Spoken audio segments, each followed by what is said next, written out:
that's kind of what, again, I won't bug you with any more questions, but I'm just curious, just because it's an area of philosophical interest in mine. The mind-body relation is one of my, sort of areas of research and in philosophy. And I just get the impression that the use of, and this is why I was wondering what, because it doesn't sound as though for you, the idea of drug therapies and people as brain chemistry is in any way at odds with the idea of people as spiritual beings.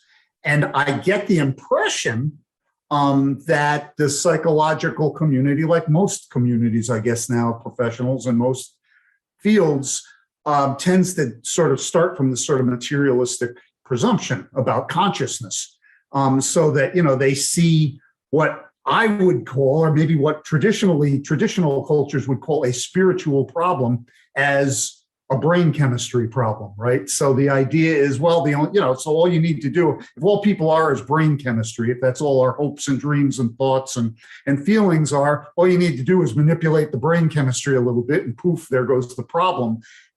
Is that wrong?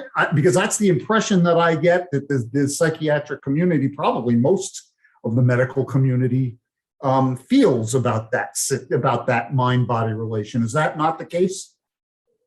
Oh, no, I have to be careful who I talk to about the stuff I do. Oh, really? So yeah. It really is that way. Oh, well, okay. I mean, so I'd love to hear what other people think of this. For me, as long as you're alive physically, you have a brain and you have brain chemistry. Yeah. So it's part of your spirituality. Spirituality is everything. It comes through your organism. And your organism, just like we were saying, we're each individual, even though we're all made of the same stuff and we're connected, but at the same time, we're individual. So I have a different experience. I mean, I get teased because I'm colorblind. Not totally, but shades drive me nuts. So I clearly see the world differently than my wife does. I've stopped worrying about that. I mean, I can make myself have a debate in my head, I guess, but it's kind of like, as long as I'm alive, my brain is going to be involved. All of me is going to be involved, my gut, my brain, whatever. If you screw around with that, it will affect the experience I have of relationships, including spiritual. So could I have, if you monkey with my brain, can I have a spiritual experience? Yes. And if I have a spiritual experience, has something changed in my brain? Absolutely.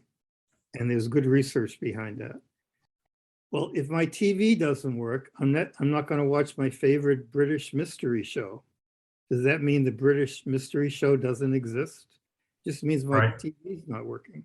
The curiosity is that I have a lot of friends who are either secular humanists, atheists, or rationalists, and the whole point of verbalizing spirituality is that the unseen, there's no verifiable proof. It's a matter of the heart. You're not gonna posit some theorem. I don't think. Maybe you will, but I don't think you're gonna posit some theorem that's gonna prove the existence of God.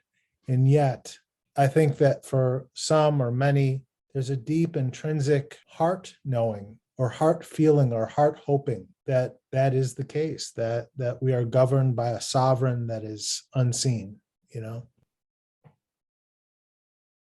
And so I wanted to segue into a question about, the theme for today is spirituality. What is it? But I really wanted to ask, and I wanted, if I could ask Chris Barbera in Buffalo, where does service fit into this? How does service fit into spirituality? It's interesting you're asking a direct question and making a segue when there's I was thinking there's it's such a stream of thought that is going on, and at what point am I going to choose to jump into this stream, and at what point, all the streams in my thought process or my emotional being, which one am I going to articulate? And the other 5 of you, each of you have said a richness and which aspect of which part of which being am I going to address and instruct, so it's very interesting. So I want to honor all of you for this incredible conversation we're having.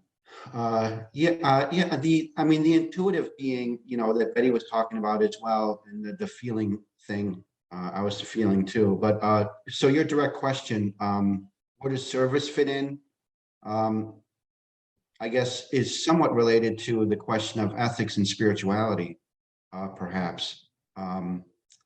That to act and maybe Sarah or somebody, or it was from the Buddhist, right action, to do right actions.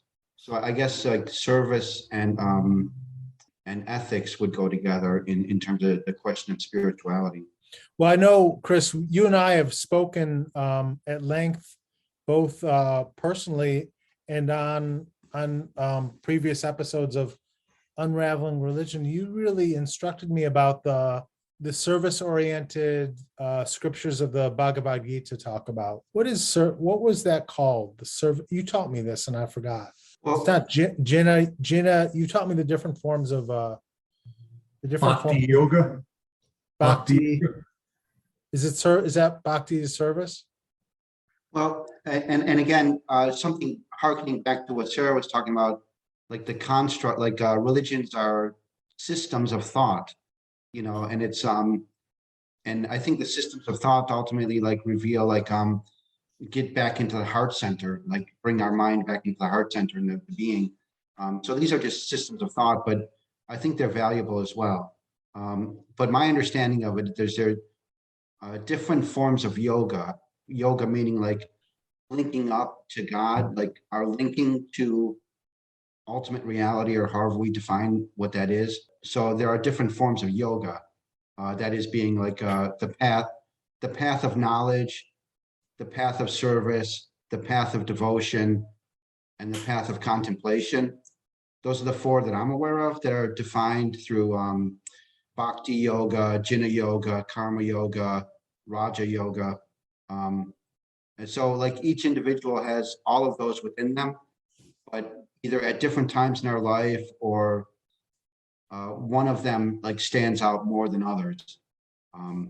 So karma yoga would be the path of service. Yeah. And where does that fit in? Where does that fit in with our practical, action-oriented spirituality that we've kind of like explored today? If I could just speak to one of the ways that service shows up for me, I think that when we're in relationship, we are by definition in service. In a way, it can be in the one-on-one kind of relationships. It can be in larger scale types of projects or that sort of thing. But I don't know, there's that MLK quote about service, that we all have the power for greatness because we all have the power to serve. And I think that that really resonated with me when I was younger and has been kind of a constant in my mind.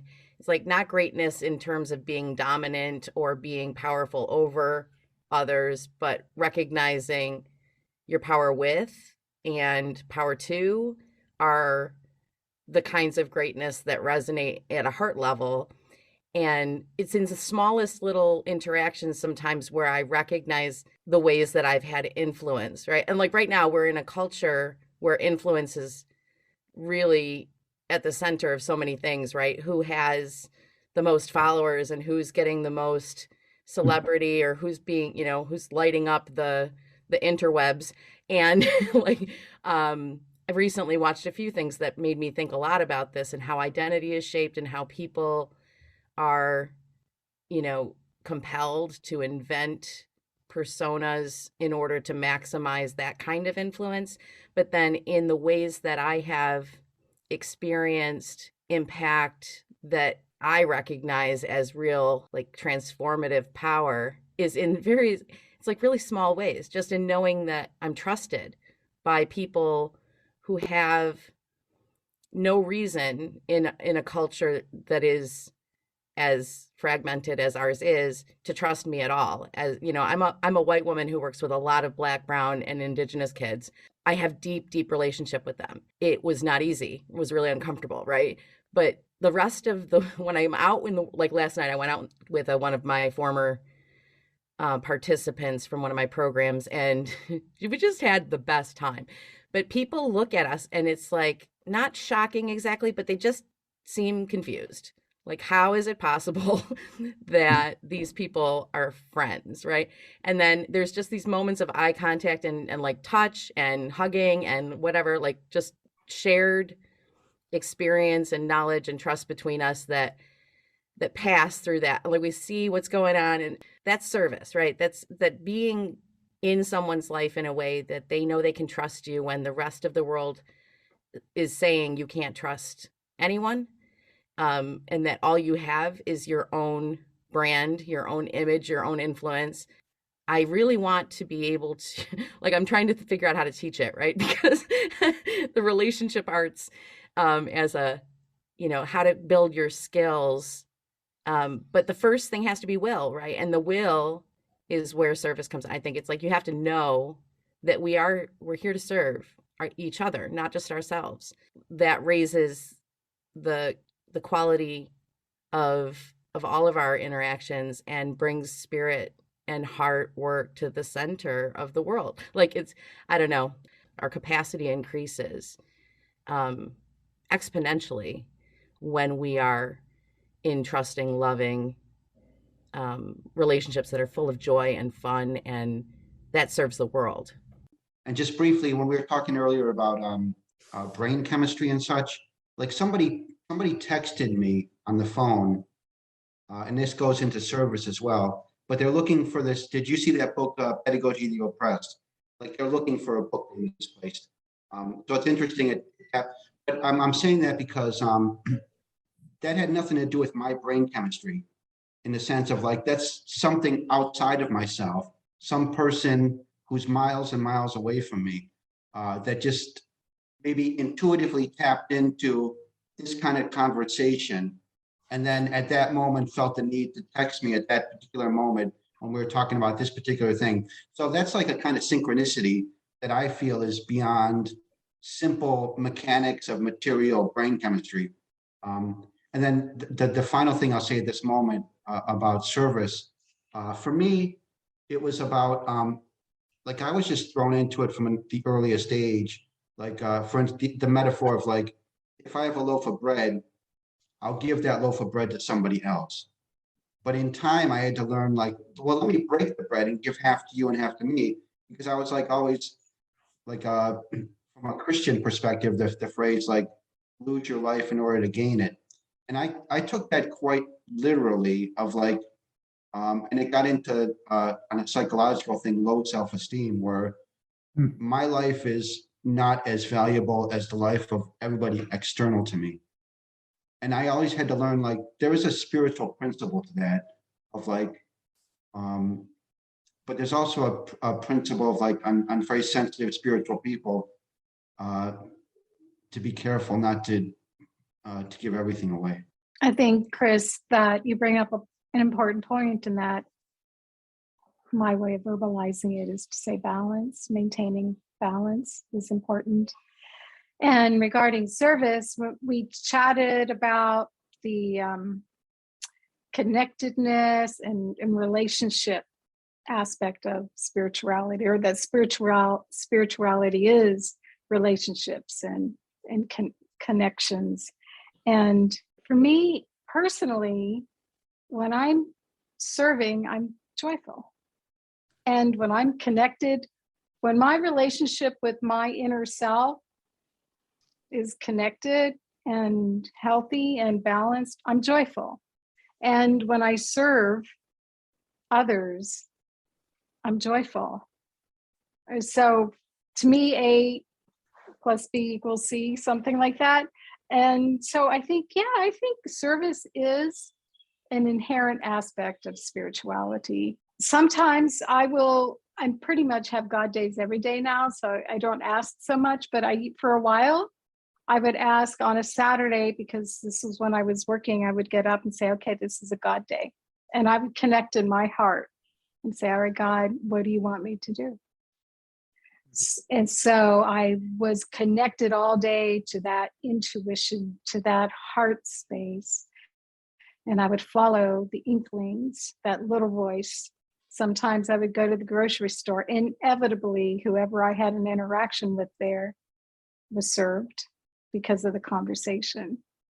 Sometimes, Chris, I was told rest. And that's for me, that was one of the struggles for me, was achieving balance by resting, allowing myself to rest, to be in nature. And Rich, that is one way to connect spiritually, is through nature. It's nature. The great mystics tell us this isn't coming from me, it's coming from people whom I've read, that nature has the answers. And if we look around us, we can see that, yeah, we're kind of have done a great disservice to humanity and to the planet, and therefore to spirituality, by the great imbalance that we currently have. I did something about a month ago that was a powerful experience for me. I consider it relevant because to me it was a spiritual experience, where I sat down, I was in meditation or prayer, one of those. I just thought, oh, maybe actually I was writing a poem. And I decided to take responsibility for absolutely everything that's happening in the world. Me as an individual, I am to blame. I am to blame. Choices that I have made have brought us right here, to be right here where we are. And there was something that happened in that moment.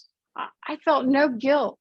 I felt responsible, but I didn't feel guilty. And I felt I got hope come through, and a sense of possibility that I was not expecting. Beautiful. So this is really interesting, but I wanted to ask, because I think it ties into sort of like service, but like, in which I really feel like if one is looking for oneself, if you serve long enough, hard enough, you will find yourself. That's my own take on it. You know what I mean? But Yeah. tied to that, I wanted to ask each of you about practice.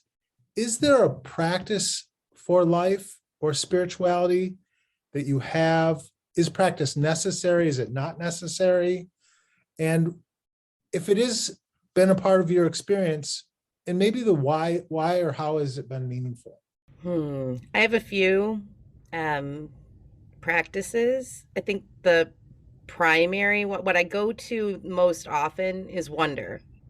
Some people call it curiosity, some people, whatever that is. I try to come back to that I wonder place. I mean, I was just a why kid. Everything was why. That's why I studied philosophy. But I think there's value in that. And it returns me to just a place of openness to what I'm being presented with, in a way that I don't try to immediately say, this is that, and I'm going to shove it back into its box and categorize it there and like shelve it. But there's lots of different analogies, I suppose. But yeah, wonder. I'm also really getting into like practicing resting, to the point that you said earlier. Chris, I can totally relate to the idea that, a lot of the service felt like it was because other people were more worthy than I was of care. And maybe out of some guilt and certainly some shame for a lot of what, I perceive to be the mistakes that I made, and atoning. I've also had the concept of martyrdom within spirituality they're very intrinsically tied, right? Like a lot of the stories are about folks sacrificing themselves completely. And I'm not sure that's a healthy narrative. I'm thinking it's probably not, to the balance question, Betty. Like you can't pour from an empty cup, right? Put your own oxygen mask on first, all those things we hear. And also the perversion of that into like materialistic, commodified self-care practices.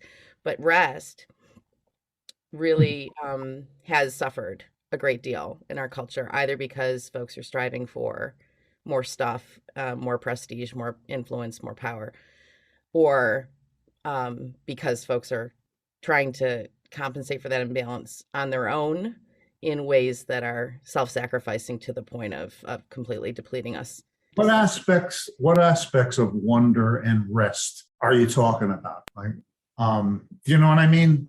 Because those are two things I do. Again, you're giving me hope. Because I don't have a practice. Like I said, I'm a lost soul. I thought if anybody, if I get guidance, it would be from this group. But wonder and rest, that strikes me as really profound. In what sense are they spiritually redeeming?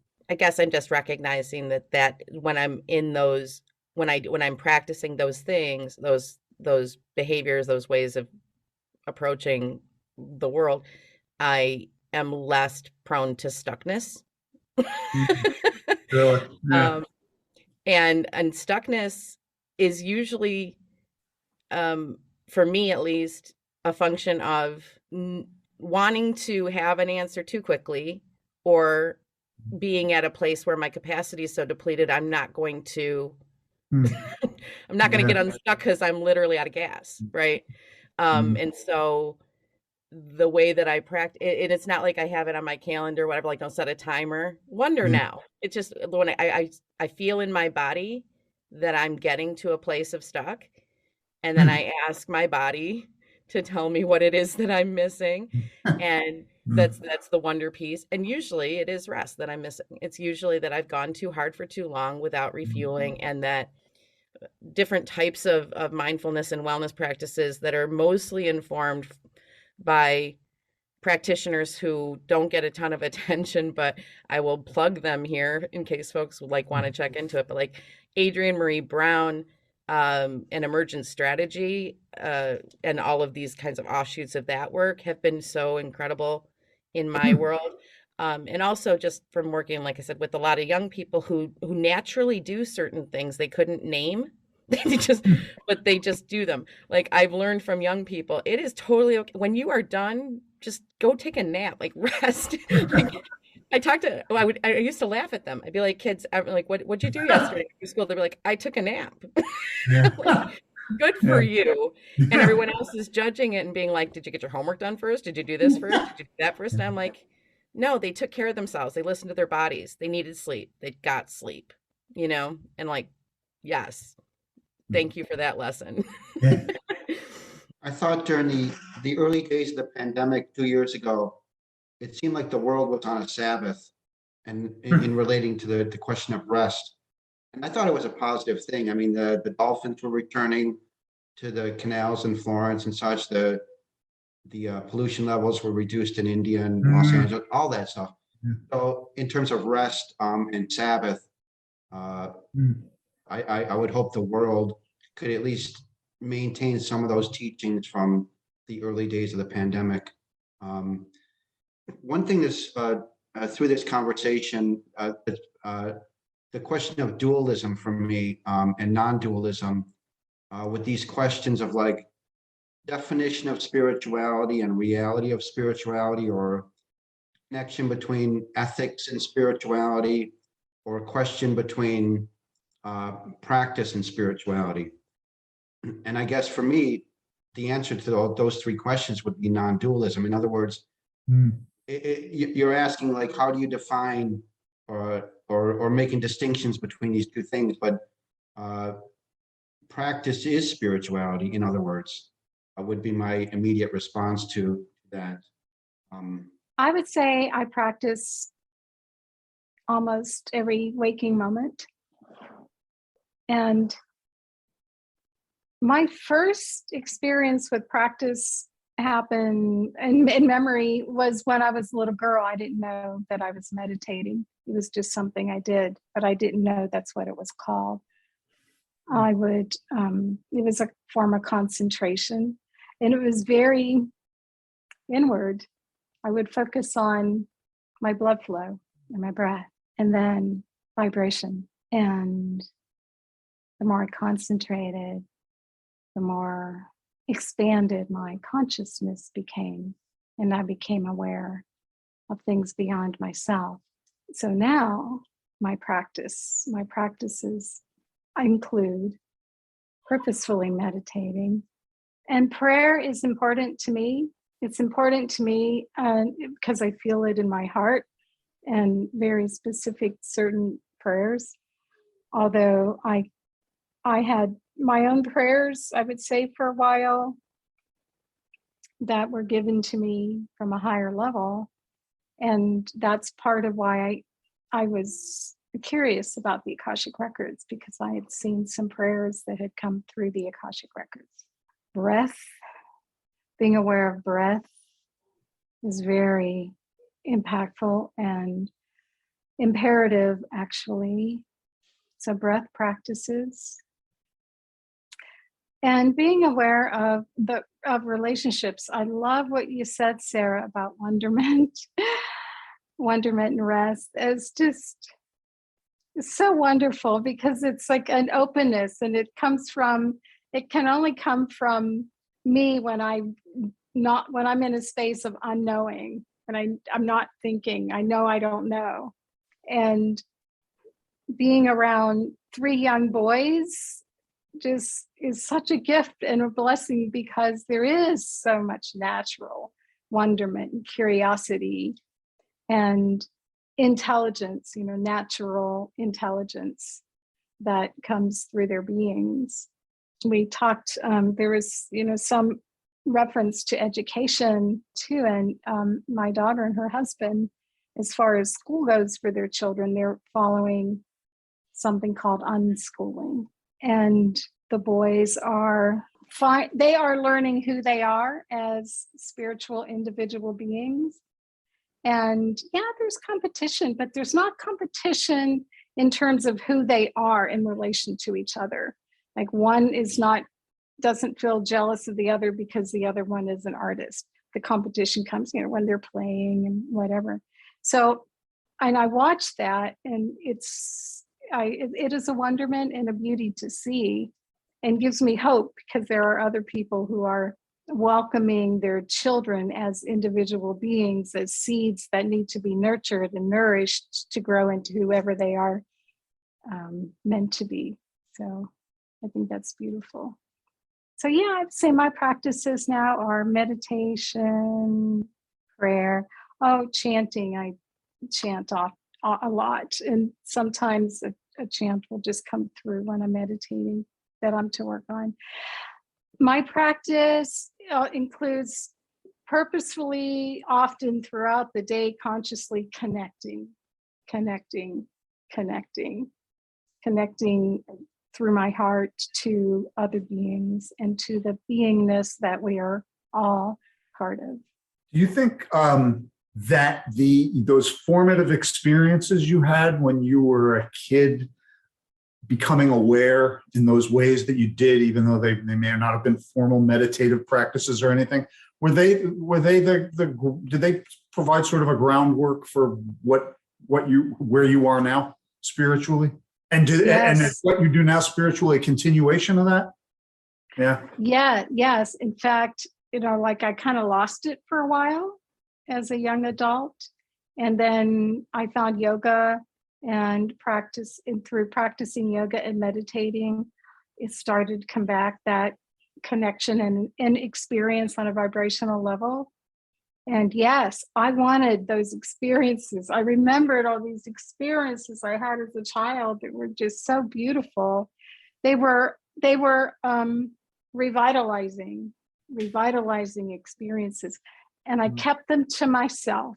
But yes, definitely, Rich, to answer your question, it definitely impacted my choices as an adult when I started to seek the return. So this is actually difficult for me. I mean, I work as a spiritual guide, and I do a lot of teaching. And if you take everything we've been talking about, connection with a higher power and ourselves, to me, finding a purpose or a meaning that comes through the connections and then expressing it.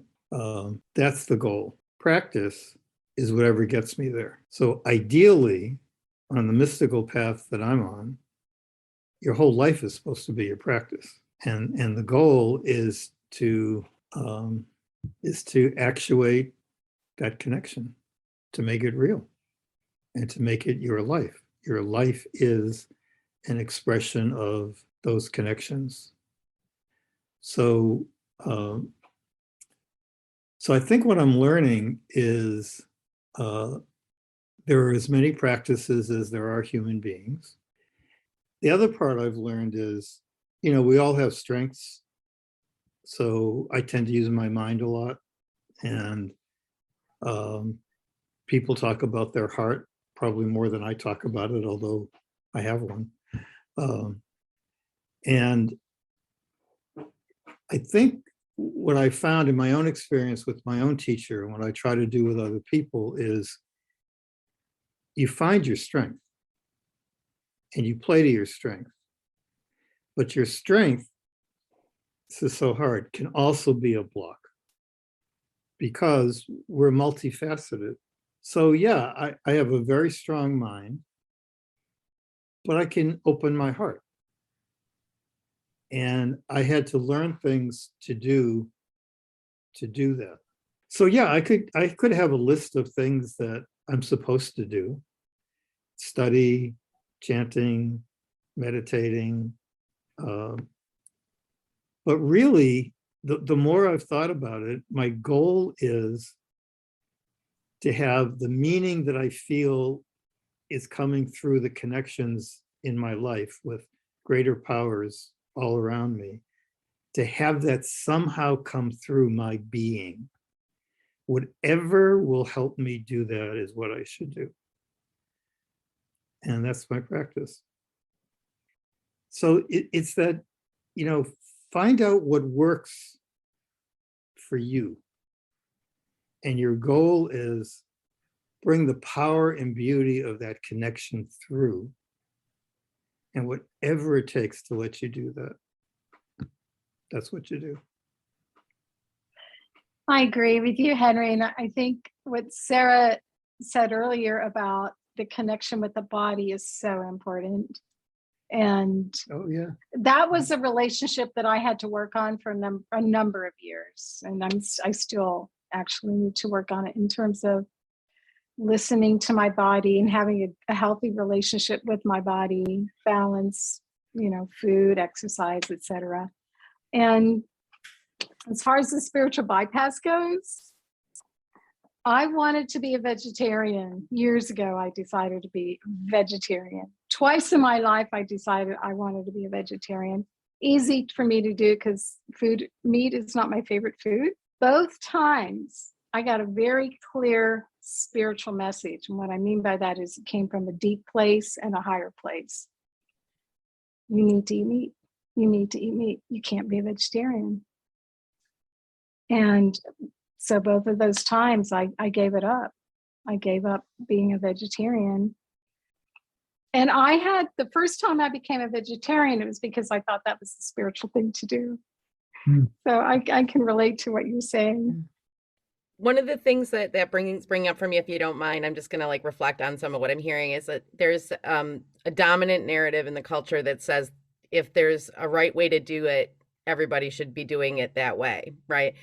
And it fails to acknowledge the non-dualistic thing that there's many, many right ways, and there's a lot of both and going on, and it's not the one right way thing is my biggest pet peeve about our cultural story. Diversity in ecology is a necessity. It is a necessity in every. Diversity does not equal, it's just the need to rank, right? We have this ridiculous need to rank, but that's, again, it's a story we've been told. And it's part of the separation story, and it's part of the challenge that folks have, feeling like what they are organically experiencing is spiritual because we've created a series of practices, names, language, gods, whatever, to encapsulate something that is a universal human experience into ultimately brands. You're just shopping for different brands of stuff, right? But we seem to have no trouble with the idea that there can be a million different products that do the same thing. But we have trouble with the idea that there can be any truths that are reflected in a lot of different expressions and still be the same thing. Right. And then wanting to have which one's the best, which one's the most effective. We're selling it like soap, just it's very frustrating to me that we don't seem to get the analog there, right? But the bottom line is we know what feels warm and what pulls us, right? There's a great quote, Reverend D, who's like, I love her, Reverend Deborah Johnson. She says, pain pushes until vision pulls. And I think that that is a lot of what goes on in the world. When folks are searching, it's pain usually pushing them. Mhm. And vision, the epiphanal, like, boom, I get it now, the heartfelt experience, the fully embodied, integrated, yes, that's the pull, right? And so keeping vision, whatever that is, whatever, I mean, people experience ecstasy in a million different ways, not the drug, but they do that too, right? But the point is, if music does it for you, cool. If hot showers do it for you, cool. Like, of combinations of things. I've had the most transcendent, amazing, epiphanal experiences in the shower while I've got music playing, right? But that doesn't mean if I say to, I'm going to prescribe you a hot shower and the Avett Brothers on repeat, right? Like, it's not necessarily going to work for anybody else. I can share that experience. It's a great story. It's one of many ways. The epiphanies that I have in the shower, it's crazy, but it doesn't mean I haven't had them elsewhere. I've had lucid dreams where I woke up and could not get this nugget of vision out of my brain because it was like embodied. It wasn't an ephemeral thing that just like flew away. It stayed. And if it stayed and it kept repeating and kept coming back, then that means to me it's part of a vision, right? We're taught that there are certain people who are specially selected to be visionary, right? And that's challenging too. It's just like the martyr thing. These old stories tell us that there are these people, it's not you. Right. You know, there is a specialness that is endowed upon folks, but not on you. Right? And then that plays out in our relationships, and it plays out in our power dynamics, and it plays out in the ways that we put up barriers to connection, and it plays out in the ways that we do harm to people, often unintentionally, but because we're not thoughtful, we're not intentional, we're not thinking about the ways in which our wounds are coming out to wound them, because ultimately we believe somehow we're worthless, meaningless, pitiful creatures who have been forgotten by the universe, right? Like, and there's a lot of ugliness in the world. There is no doubt. And if it hurts, the pain might push towards something, like, and it's usually some sort of imitation. What did so-and-so do when they saw this pain? Like, we have, I think, all of us, the capacity to recognize the ways in which we are uniquely suited to bring vision that will reduce, not just reduce, but replace the painful, harmful cultural shit that we're all dealing with. Sorry for the swear. If that makes sense. Thank you. I love what you said.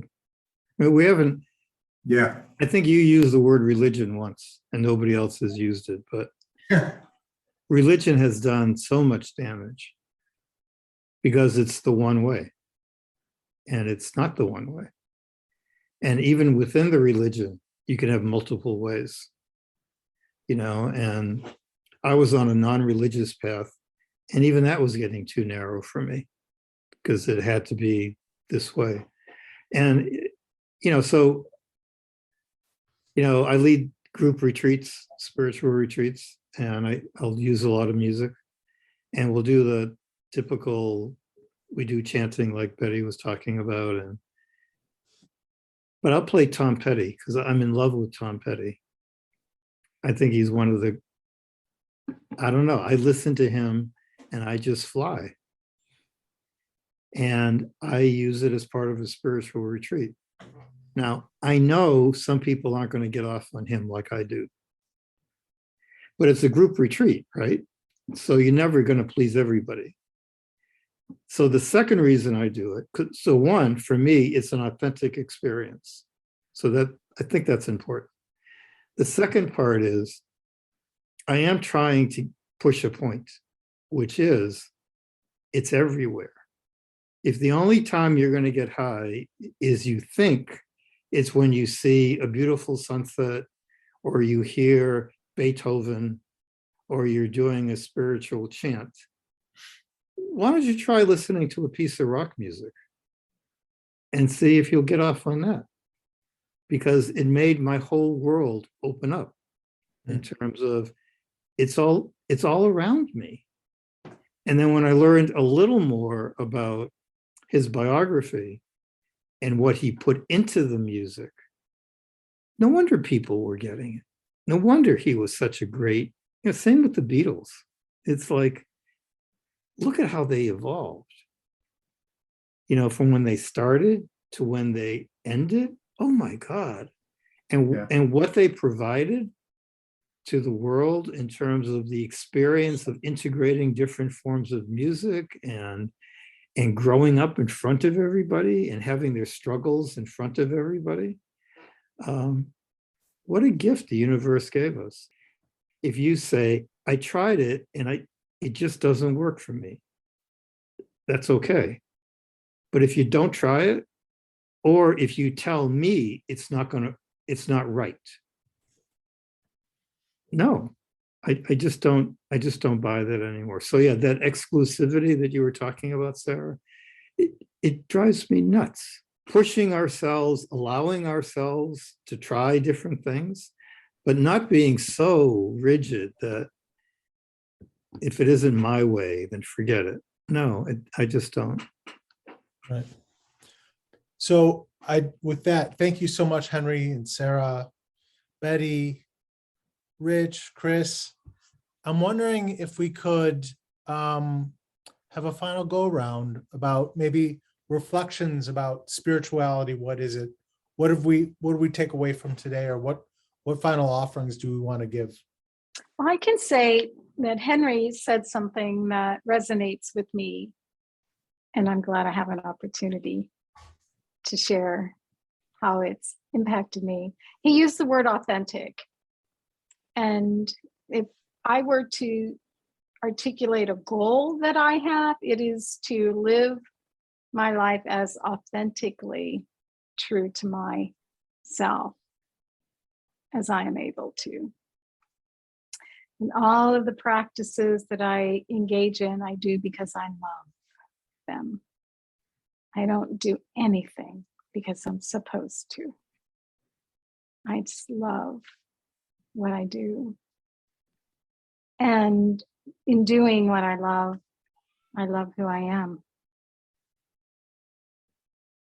Thank you, Joel, so much for inviting me to be a part of this conversation. Betty, it's been a joy. Thank you so much for coming today, and your insights, your experience, your care, your integrity. I want to tell a quick story. This will be my final reflection, but when I was, throughout my life, I had this question: what is the matter with me? Right? Like, had some memories that I had lost contact with the experiences, very traumatic. This issue, like, what is the matter with me, arose. And I grappled with it very intensely for a long time. Had sort of like an insight transformation over the course of years, even decades. After I had sort of like worked on that for a long time, in a dream, a teacher came to me of someone that I never had met, but was a teacher at an organization that I am affiliated with. And in the dream, the essence of what he taught me was just this, that everything matters. What is the matter with me? Well, everything matters. Well, just so that I'm not the last person to go, because I hate this august ceremonies learning experience to end on any note that I'd add. But I just wanted to say that I have spent an entire career now, as a professional philosopher and professional scholar, really producing research, publishing research that no one will ever read or care about, honestly. At least of all me. I've shared my angst with Joel about all that, but and oddly, the reason I felt I went into philosophy as a calling is precisely because I'm to sound corny, I guess a seeker of truth would be the best be the best adage for it. But I really, in many respects, experienced a lot of disconnect with that through precisely the path that I chose to try to connect with it, and really what I've sought to do more and more in my life is affiliate myself and listen in on and be in the presence of precisely people like you. Because for me, philosophy is ultimately about wisdom, not superficial cleverness, and the ability to say clever things and produce clever scholarship that's going to impress people, but to truly reconnect with that transcendent ground and feel at home in the world in some fundamentally, radically significant way, a final way. And I just wanted to thank both Joel and you, because honestly, after listening in on these reflections you guys have had, which have left me with many, many more questions, honestly, from all of you, I hope we can somehow keep in touch and connect, because I'd really love to follow up on so much of what you've shared. I really would. But after listening in on this, I do feel more at home in the world. And I thank you from the bottom of my heart for that. This has really been a fantastic discussion. So thank you all very much. And I would love to, as my practice, learn to somehow become as seemingly, I get the impression, comfortable with my path as you guys have seemed to learn to do with yours. So I hope I can accomplish that. That's one thing I've taken away from this, and hopefully we can keep in touch in some respect so that you can help guide me along those lines. But thank you all so much.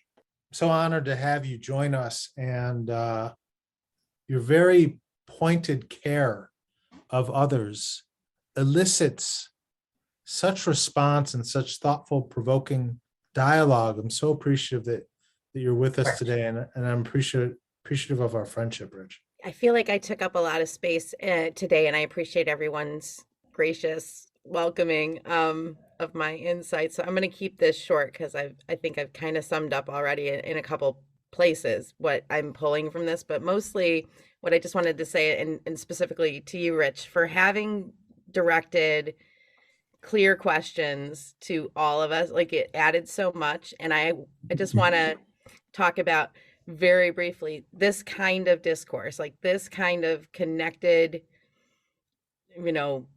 intentional conversation, where some of the unexpected things were like, I don't think any of us knew what to expect exactly, but the tone of the thing was set, right? But we knew what we were coming in to talk about. But then your curiosity about us raised our level, like, I feel, and that's what happens when you're in relationship, right? Other people are able to mirror back to you what they're curious about, what they're fascinated by. There's no better feeling in the world than having someone be curious and fascinated about you, which is why I think why I am really intentional about being fascinated. I want to know what makes people tick. I ask people what their story is, and I really want to hear it. But I think we're mirrors to each other in ways that don't only just reflect, but amplify what is spiritually present in all of us. So this conversation, even over Zoom, I feel brought that out in really cool, demonstrable ways. And I'm grateful to all of you. And I feel deeply connected to all of you, and definitely want to be in conversation again. I'm so grateful for all that you shared and said, and the contributions that you've made, and just grateful. Thank you so much. So I want to thank all of you. What's coming to me is how I got interested in Carl Rogers, because I was in medical school, and I can't for the life of me remember how I ever had the time, because I was really struggling with anatomy. But I knew I was getting interested in psychiatry. And at that time, I discovered that it was the only research-based psychotherapy that had outcome data that was worth anything. So that's actually how it started, which is very unlike me. But And it just got me curious. And then I ignored it. And then I go into psychiatry training, and nobody was teaching me about that till I got into child psychiatry. And I had a professor who was teaching, his teacher had been a student of Kyle Rogers. And I thought it was the most ridiculous thing in the world. And then years later, I took him out to lunch and I said, you know, I didn't realize what you were giving me. You know, it took me a while to fall into that. And I'm bringing it up now because he wasn't a mystic to start with. I think he was a mystic. He just didn't know it. And at the end of his life, he started talking about, well, I guess we really do have to talk about it's the relationship that makes it work. And he almost started talking about God. But think about it. He proved that to develop a healing relationship that helped people feel better, all you needed were three things: empathy, and you were genuine, and you had unconditional regard for the person. And all of that could be communicated in the relationship. That was it. And everything I studied, I realized was built on that. And I think that's what we're talking about: being connected in a real way, being empathic with ourselves and each other, seeing with all of our struggles and different opinions, that we're together on this and we respect each other and love each other, and that it's really authentic. That's spirituality. Yeah, well, I concur with everybody. I mean, just so loving and honored to be with all of you, and really a deep relationship. And it would be hard to sum up everything that's been said. I guess an unfinished thought about the question of practice. I was thinking of like I live here at the network of religious communities, and my whole pathway led me here in a sense of like different intentional communities and explorations of different pathways, both intellectual and emotional, and different systems of thought and different systems of practice.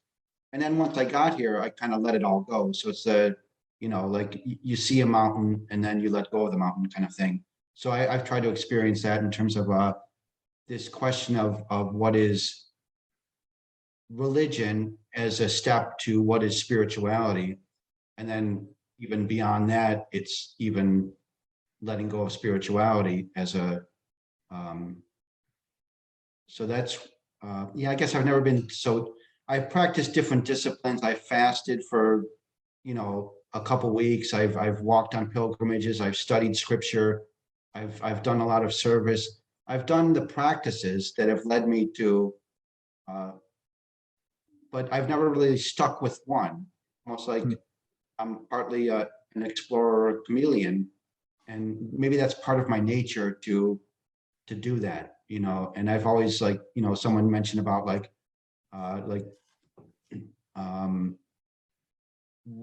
well, you mentioned, Joel, about like what is wrong with me, like in the terms of like, why am I not sticking with one spiritual path? But part of it is probably because I'm part of my nature is to explore a multiplicity of things. But then at this point, even to let it all go and just live as a human being, to just live as a person. So that's where I'm at now. But in sum, I just say I love all of you, and I'm really happy to engage with you, to know some of you deeper, and to meet some of you for the first time. So until the next time. Chris, thank you so much. And thank you for your very sensitive and thoughtful contributions. Thank you.